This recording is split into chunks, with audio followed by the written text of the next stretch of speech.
Hello students, in today's lecture we are going to study the anatomical structure of root and the stem.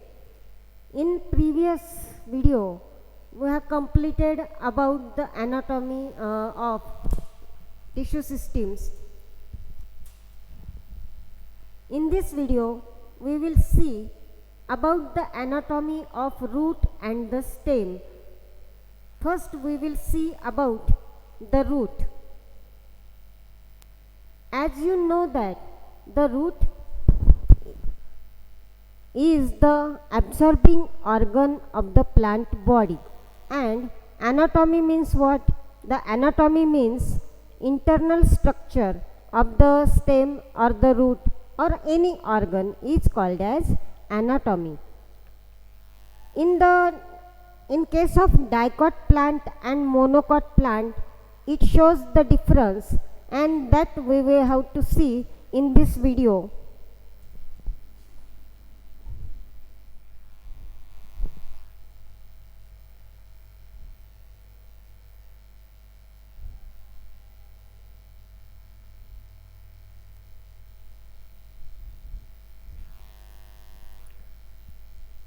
In anatomy of the root of, first we will complete the anatomy of dicot root. What is mean by dicotyledonous plant? The dicotyledonous plant is the plant which shows the two cotyledons in the seeds, so called as dicotyledonous plant. And in case of that plant, the root shows mainly the taproot system. Taproot system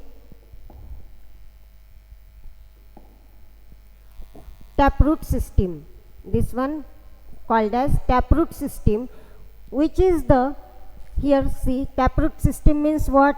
The roots are deeply situated,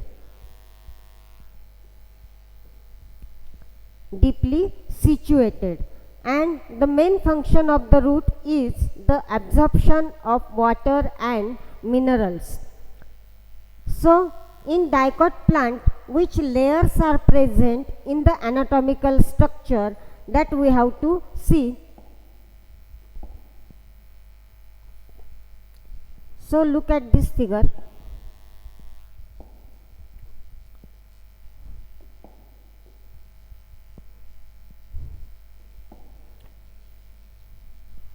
The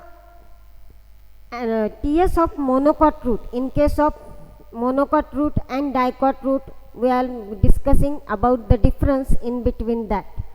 But in case of dicot root, observe this figure.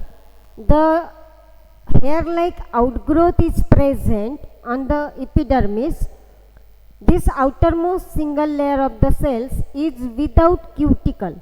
So it is called as epiblema. Without cuticle, the layer is present, and which is at the outer side is called as epiblema. The cells are prolonged into unicellular root hair. Next to this layer epiblema, the layer which is called as exodermis is present. Here is the exodermis. Below exodermis, the next layer is cortex, which consists of several layers of typical parenchymatous cells. All these cells, these are the cells which are present in the cortex region, are parenchymatous cells. After the death of epiblema, the outer layer of cortex become cutinized. This cortex epiblema becomes when the death of these parenchymatous cells, the epiblema becomes cutinized. So it is called as exodermis. That means when the exodermis is formed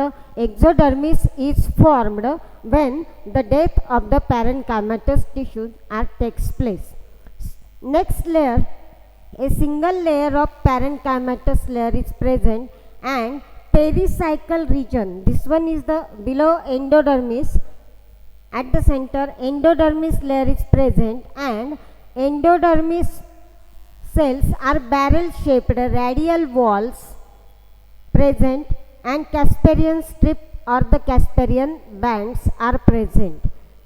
A single layer of parenchymatous tissues are present and below that a pericycle region is present. This one is the pericycle. It is called as pericycle. It is present just below the endodermis. Look at this. Pericycle is present below the endodermis region, and next to the pericycle the stele is present, which consists of 2 to 6 radial vascular bundles are present. Xylem is exarch.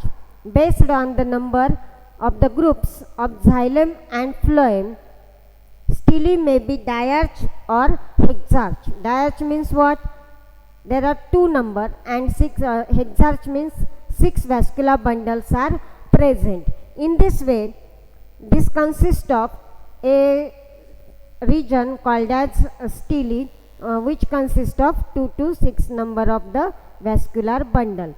A parenchymatous connective tissue or conjunction tissues is present between xylem and phloem. Here, say at the center there is metaxylem is present, and around it the protoxylem region is present. This is the structure of the dicot root. At the latter stage, a cambium ring develops between xylem and phloem, which causes the secondary growth in the thickness. So, we will completed the TS of dicot root. Now, we will see about the monocot root.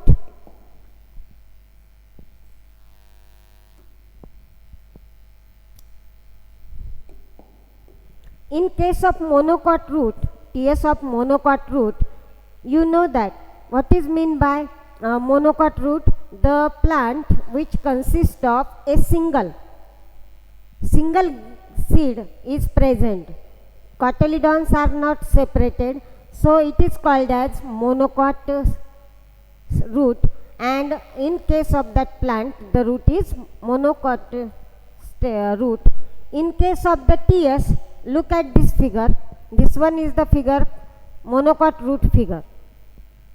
In case of, it resembles that of dicot root in the basic plan, but it possesses more than 6 xylems. See, this one, this one, this one.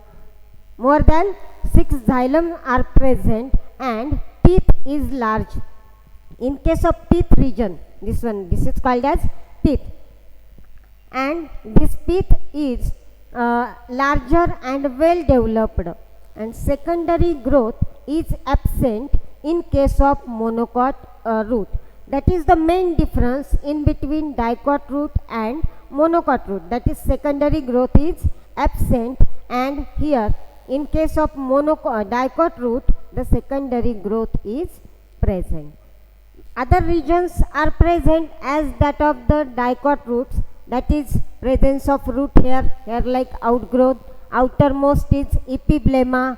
Below the epiblema there is cortical region, which consists of the parenchymatous cells, and parenchymatous tissues when becomes dead, then it forms the cuticle. So, below the cortical region endodermis is present, and below the endodermis a pericycle region is present. The anatomical structure of dicot and monocot root is same, but in case of secondary growth is absent in monocot root, and pith is larger in case of monocot root.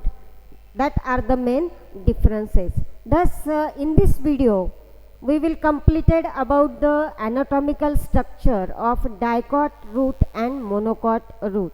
In the next video, we shall complete the anatomical structure of stem, dicot stem and monocot stem.